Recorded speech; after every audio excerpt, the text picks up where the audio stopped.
Friends, in the previous classes we have started the new chapter that is the carbon and its compounds. In the previous classes we have discussed about the carbon and the carbon compounds के बारे में हम लोगों ने discuss कर लिया था. Compound का फॉर्मेशन किस प्रकार से होता है. We have discussed already about the hydrocarbon. Hydrocarbon के फॉर्मेशन के आधार पर हमने जाना था कि whenever the valence electron shares the electrons to the other elements, so it is sharing of electrons, so there is formation of bond. इसको हमने समझा था कि कोवेलेंट बॉन्ड होते हैं. तो बॉन्ड्स का फॉर्मेशन क्यों होता है. बॉन्ड्स का फॉर्मेशन होता है बिकॉज ऑफ कि हमारा कोई भी कंपाउंड है वो स्टेबलाइज कितना होगा. ठीक है, स्टेबलाइज होने के लिए there is a bonding of valence electrons. तो वहाँ पर हमारी बैलेंस भी होता है. आउटर मोस्ट सेल के इलेक्ट्रॉन्स क्या करते हैं, बैलेंस करते हैं. तो जिसके प्रकार से बॉन्डिंग का फॉर्मेशन होता है.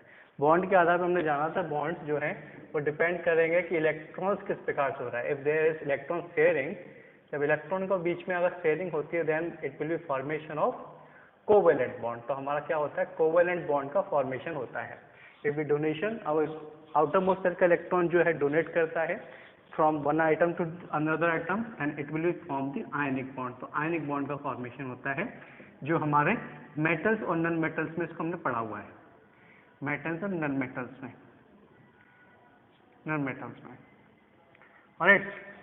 We are discussing about the bonding of carbon. Carbon जो है जनरली हमारा कोवेलेंट बॉन्ड्स बनाता है क्योंकि इसके आउटर मोस्ट सेल में हम डिस्कस कर चुके. कार्बन के पास 4 एटम्स होते हैं, इलेक्ट्रॉन्स होते हैं जो कि कंबाइन करेंगे विद द 4, कोई भी 4 एलिमेंट्स के साथ कंबाइन होके ये अपना ऑक्टेट कंप्लीट करता है. इसके आउटर मोस्ट सेल में और 8 इलेक्ट्रॉन होंगे. तब आउटर मोस्ट सेल में 8 इलेक्ट्रॉन्स होंगे then it will be stabilise. तो ये हमारा ऑक्टेट रूल कंप्लीट करेगा तभी हमारा फॉर्मेशन होगा, स्टेबलाइज फॉर्मेशन होगा. इसी प्रकार से फॉर्मेशन होता है CH4 का, इसी प्रकार से CH2 डबल बॉन्ड CH2 का होता है. तो we are discussing about the covalent bond. तो कोवेलेंट बॉन्ड जब whenever the sharing of electrons, outermost shell के इलेक्ट्रॉन्स क्या करेंगे, शेयरिंग करेंगे तो बॉन्ड फॉर्मेशन होता है कोवेलेंट बॉन्ड. कोवेलेंट बॉन्ड के टाइप्स की बात करें तो कोवेलेंट बॉन्ड जो है there are 3 types of bond. Single bond, there is double bond and here is triple bond. Alright. तो जब whenever the electron sharing, अगर दो एलिमेंट्स के बाद अगर इलेक्ट्रॉन जो है एक इलेक्ट्रॉन का साझा होता है, ठीक है, तो एक इलेक्ट्रॉन का साझा होता है, तो एक इलेक्ट्रॉन के साझे से जब सिंगल बॉन्ड का फॉर्मेशन होता है तो it is called single covalent bond. जब इलेक्ट्रॉन के दो इलेक्ट्रॉनों का साझा होता है तो हमारा फॉर्मेशन होता है डबल बॉन्ड का. तो whenever the इलेक्ट्रॉन का साझा जब 3 इलेक्ट्रॉन का साझा करेंगे तो फॉर्मेशन होगा ट्रिपल बॉन्ड का. जब इलेक्ट्रॉन का साझा सिंगल बॉन्ड का हो तो that is called the sigma bond. उसको हम सिग्मा बॉन्ड कंसीडर करते हैं. तो डबल बॉन्ड प्रेजेंट होगा तो one consider as sigma bond, another is standing that pi bond. तो ट्रिपल बॉन्ड होगा तो one is single bond sigma bond and another 2 is pi bond. Alright. इसका example अगर हम कंसीडर करें तो कोई भी बॉन्ड के अंदर हम कंसीडर कर सकते हैं. जैसे कि HCl है तो HCl फॉर्मेशन जो होगा that is single covalent bond में होगा, है ना. और दूसरा एग्जांपल इसके अंदर हम कंसीडर कर सकते हैं जो हम मीथेन का कंपाउंड फॉर्मेशन कर सकते हैं. Alright. This is the methane, here is the CH4. Carbon जो है हैव द 4, इसके पास 4 होते हैं यहाँ पे electron in the outermost shell में. Hydrogen have outermost shell के अंदर 1 इलेक्ट्रॉन्स होता है. तो ये आउटर मोस्ट सेल के इलेक्ट्रॉन्स, हाइड्रोजन जो स्टेबलाइज होता है एक इलेक्ट्रॉन के साझे की वजह से होता है. यहाँ पे एक इलेक्ट्रॉन के साझे की वजह से यहाँ पे फॉर्मेशन होता है एयर. तो एक इलेक्ट्रॉन का साझा होता है तो उसको हम इसको रिप्रेजेंट करते हैं सिंगल बॉन्ड से. तो कार्बन, अगर स्ट्रक्चर्स की बात की जाए तो कार्बन हमारा इस प्रकार से मीथेन को दिखाता है. If we talking about the double bond के बारे में डिस्कस करें तो इसको हम कंसीडर करेंगे ऑक्सीजन के मॉलिक्यूल के बारे में. तो ऑक्सीजन के आउटर मोस्ट सेल में there is 6 electrons. Alright.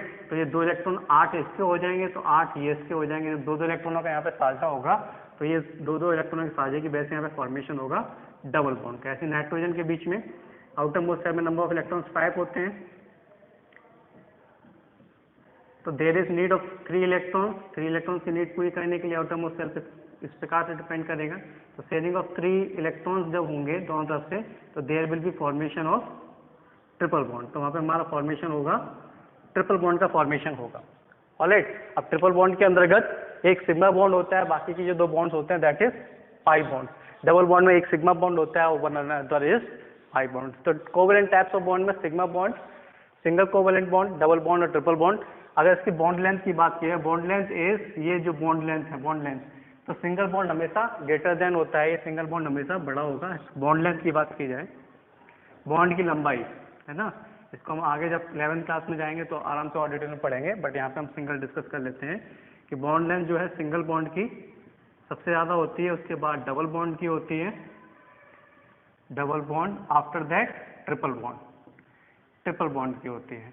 Alright, अगर इसकी स्टेबिलिटी की बात की जाए तो बॉन्ड लेंथ ट्रिपल बॉन्ड की छोटी होने की वजह से ये ज़्यादा स्ट्रॉन्ग बॉन्ड होता है, ये लेंथ है। अगर बॉन्ड स्ट्रेंथ की बात की जाए, बॉन्ड की स्टेबिलिटी या स्ट्रेंथ के आधार पे, बॉन्ड स्ट्रेंथ, तो bond strength is triple bond is more stable than double bond than single bond. Alright, तो सिंगल बॉन्ड जो है सबसे लीस्ट स्टेबल होता है।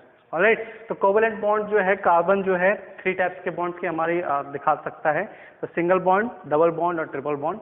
दूसरी बात करते हैं, we are talking about the versatile nature of the carbon. Carbon जो है उसका नेचर जो है वर्सेटाइल होता है, तो वर्सेटाइल क्यों होता है, तो अब ये है आइडिया था कि कार्बन की अगर हम इलेक्ट्रॉनिक कॉन्फ़िगरेशन के बाद इसका स्ट्रक्चर्स देखेंगे तो इसके आउटर मोस्ट शेल में देयर इज 4 इलेक्ट्रॉन्स, जिनकी टेंडेंसी होती है 4 इलेक्ट्रॉन्स की साझा करने की। ऑलराइट, तो यहाँ पे tendency to 4 electron sharing is called tetravalency. तो टेट्रावैलेंसी होने के कारण it have the capability to formation of single bond, C double bond and C triple bond. तो ये हमारा इस प्रकार से single bond, double bond, triple bond, तीनों बॉन्ड का फॉर्मेशन कर सकता है। ऑलराइट, तो ये single bond, double bond, triple bond का फॉर्मेशन कर सकता है due to the tetravalency. And another property it has that is called the catenation property. Alright, तो catenation property, what is the catenation property? When carbon is attached with the long chain of formation of, carbon के साथ फॉर्मेशन करता है तो इस तरह की लॉन्ग चेन का फॉर्मेशन की property that is called the catenation. तो on the basis of the tetravalency के एंड द कैटिनेशन प्रॉपर्टी के आधार पे, ऑलराइट, तो on the basis of the catenation and tetravalency के आधार पे carbon shows the versatile nature of, versatile nature को दिखाता है जिसकी वजह से it has more than 3 million compound. तो ये हमारा 3 मिलियन से ज्यादा भी ऊपर के कंपाउंड का फॉर्मेशन कर सकता है। ऑलराइट, तो वर्सेटाइल नेचर हो गया on the basis of the catenation and the tetravalency. Alright, there are 3 types of bond in covalent bond, a single bond, double bond and triple bond. In the next class we will discuss about the saturated compounds and unsaturated compounds. Alright, thank you for